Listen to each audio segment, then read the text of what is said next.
उद्धव राज बंधू एकत्र येणार का? हे सुरुवातीला जसं आपण बघितलं काही दिवसापूर्वी राज ठाकरे बोलून गेले की वैयक्तिक हेवे देव्यापेक्षा राज्य महत्वाचं. हे खरं आहे. आज किशोरी पेडणेकरांचं सुद्धा आपण, माजी महापौर, त्यांचं सुद्धा आपण स्टेटमेंट बघितलं. त्याच्यानंतर उद्धव ठाकरेंनी त्याला लगेच प्रतिसाद दिला.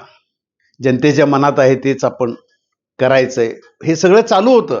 आणि युती व्हावी ह्या मताचे कार्यकर्ते सुद्धा दोन्हीकडनं, मनसेचे असतील आणि उबाटा गटाचे पण असतील, शिवसेनेचे, हे चाललं. आणि संजय राऊत साहेब हे सुद्धा याला पॉझिटिव्हच होते.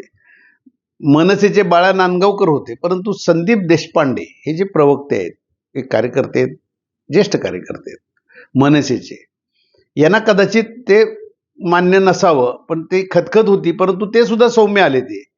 मग हे सगळं बघितल्यावर भारतीय जनता पक्षाचे जे कूटनीतिकार, एक कर्तबगार मुख्यमंत्री राज्याचे देवेंद्र फडणवीस म्हणजेच देवाभाऊ, हे कसे गप्प बसतील? त्यांची कूटनीती चालू होणारच ना.